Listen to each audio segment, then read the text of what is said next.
Thanks for joining me here on Talking Story. My name is John Minton, and I have got a top 10 list for you today, and this was not easy. I, like pretty much everybody walking around out there, when I was young, I picked up some books by Stephen King and was forever changed. It felt like I picked it up young enough to where I felt like I was getting away with something.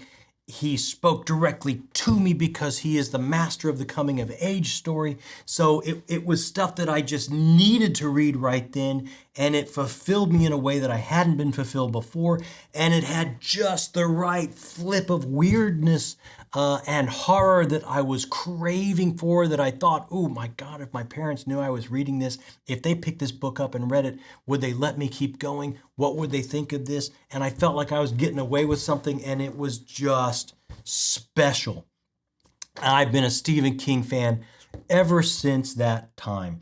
I'm not saying I've read everything he's written, because I know I'm missing some things, some holes here or there. Life goes on, stuff happened to me. I couldn't grab a book at that moment. I was wrapped up in work or what have you. So I know I've got some holes in his overall bibliography, but I have read an awful lot of Stephen King, and a lot of Stephen King makes it onto my all-time list.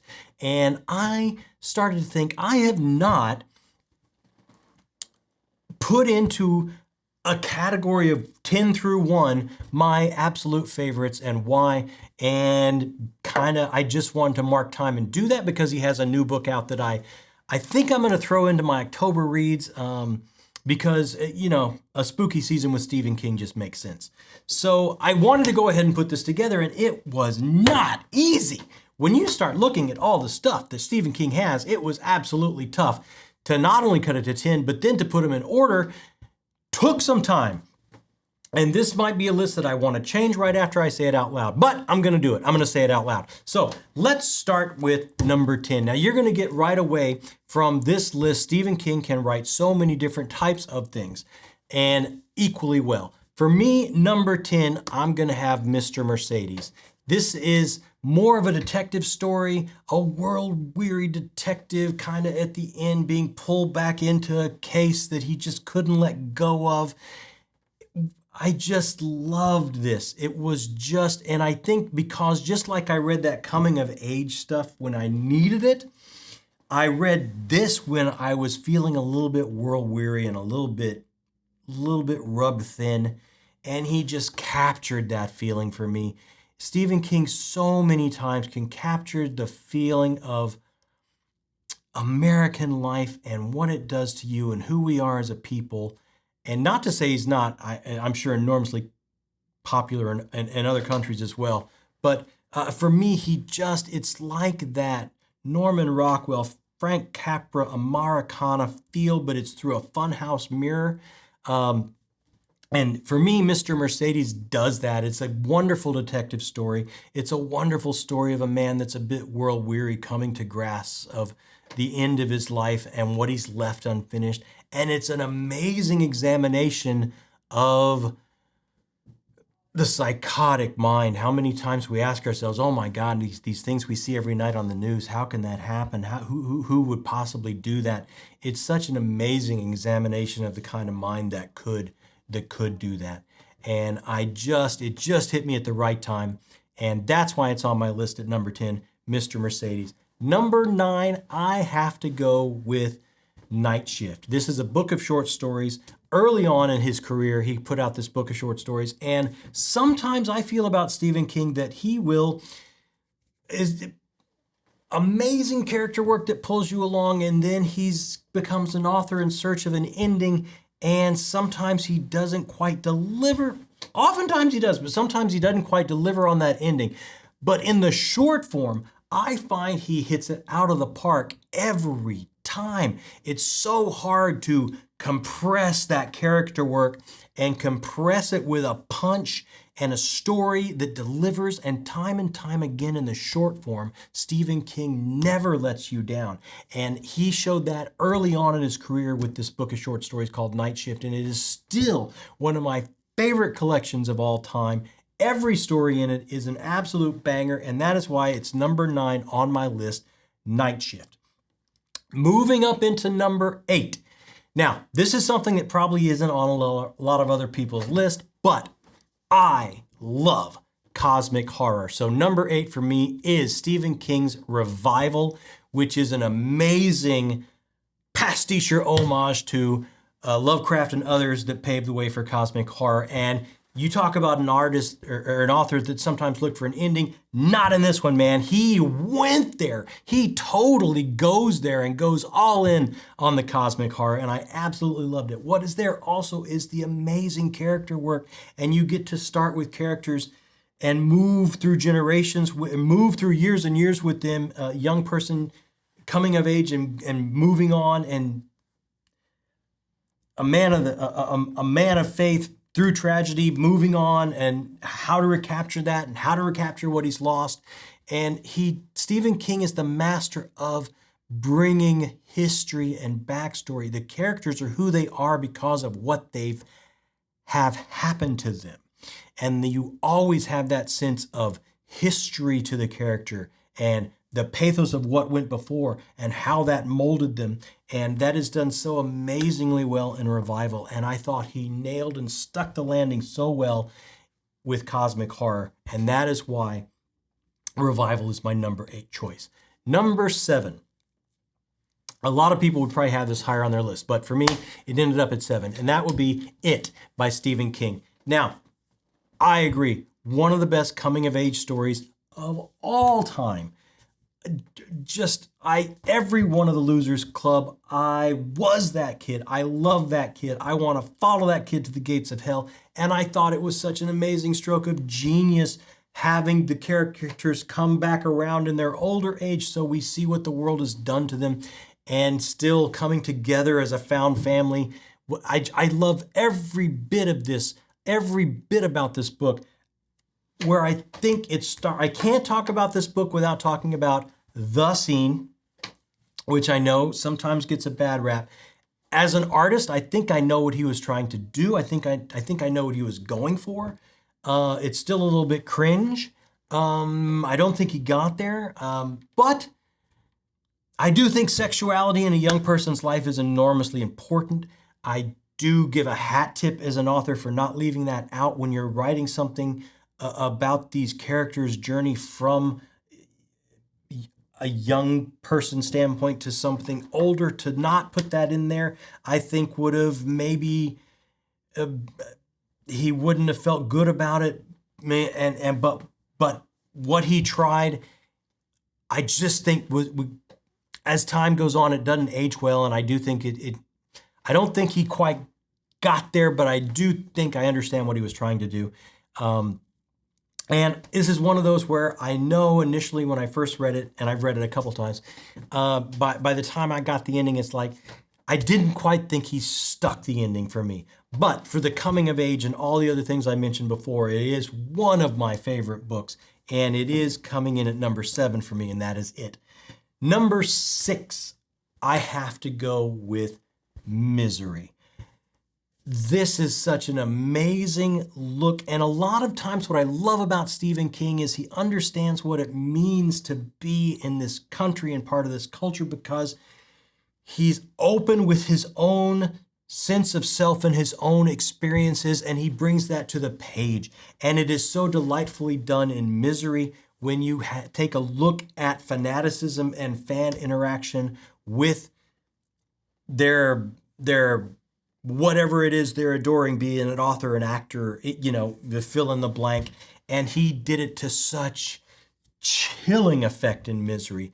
I absolutely thought this was done to perfection because of his openness to put himself on the page and some of the fears he was probably feeling internally as he moved up the ranks and became more and more and more and more popular. Number 5, The Shining. This book, it is so hard for me to point out examples of great haunted stories, great ghost stories. It's very difficult to do this when you really think about it. Hill House, Peter Straub's Ghost Story. I mean, there's a handful that are done really well, and this is one of them. The Haunted Hotel The Overlook Hotel in The Shining, again, a coming of age story. Again, a little bit of Eugene O'Neill's theme of us paying for the sins of our fathers. It was all put together to such amazing effect. And I think one of the best haunted stories I've ever read. And I absolutely adored it. I think it has to be my favorite ghost story, I think. Oh, and not just a ghost story, but for its haunted location, he just nails it. And I have such a soft spot for number 5, The Sign. Number 4 is A Wizard in Glass. I would have to put his Gunslinger series in my top fantasy series of all time. And for me, Wizard in Glass stands out about that. And why, I think, is because I love Arthurian legends. He has just enough of that running through there. He has just enough of the coming of age running through there, because we get to go back in the main character, the iconic character of the gunslinger, Roland Deschain, and go back to his earlier life and see his first quartet and what went right and what went horribly wrong. And it's done so well, as he always does with coming of age. And I love this overall series because it's Stephen King's love letter to storytelling as a whole. The stories that we tell each other, the stories that we take into ourselves, the stories that make us up who we are as a person, as a culture. And this is a love letter to all of that. And I think for me, Wizard in Glass is one of the high points of that series. That is my favorite series, and I think Stephen King sees it as one of his magnum opus pieces because it is such a love letter to story, and Stephen King is story himself. Number 3, 11/26/63. Just like I said before, he has such his finger on the pulse of Americana, and this time travel story, and that's tough to do too, this time travel story to that fateful moment where America lost its innocence. What will we do to get it back? Should we get it back? What are the prices we pay to grow up and lose that naivete as a culture, as a country, as a nation?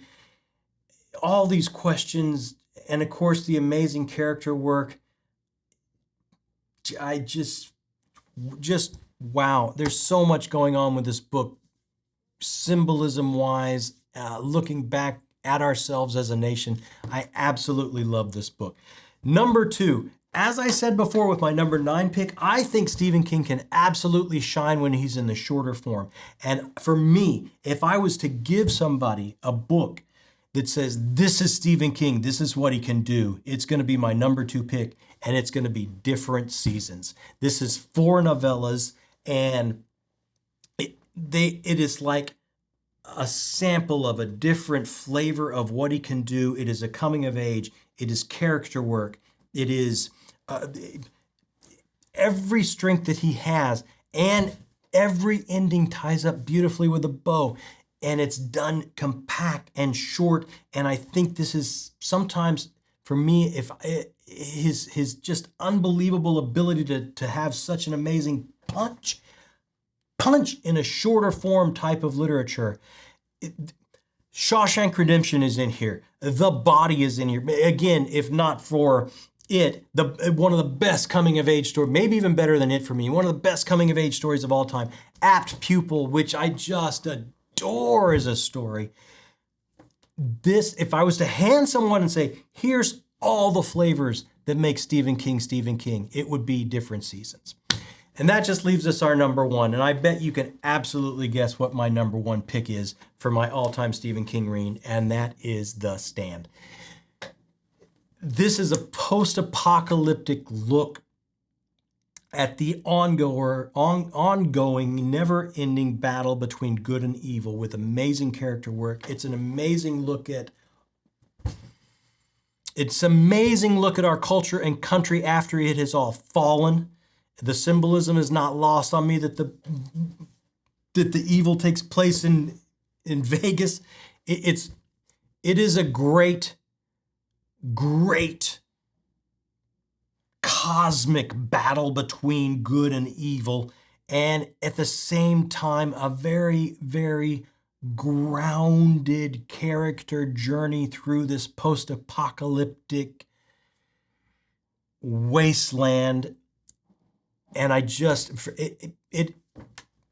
I understand The Gunslinger is his magnum opus because it took him so many years to write, and he's a very prolific man. And for him to take the time to be at different stages of his life to come back and finish that, I truly respect. But if I was to hold up another like achievement and say, bang, here it is, here's a magnum opus piece, it would be The Stand, and it still today ranks as my favorite Stephen King book, and that is why it comes in at number 1. And as I sit here and think, I might want to jumble these around, so I'm not going to think. I'm just going to put that list out there and sign off. Thank you so much for spending time with me. My name is John Minton. This has been Talking Stories. Hit me up in the comments of what your favorite is. Hit me up in the comments of how in the world could you rank that so high or so low. Hit me up in the comments of how in the world could you leave that off your list. I want to see all of it. I love talking to you guys. The best part of BookTube is the conversation back and forth. So, hey, don't let me down. Don't hold back. Hit me up in those comments with what you think of the list, because I know everybody out there has their own Stephen King list, and I would love to talk to you about it. Thanks for tuning in. Thanks for joining me on Talking Story. Again, my name is John Minton.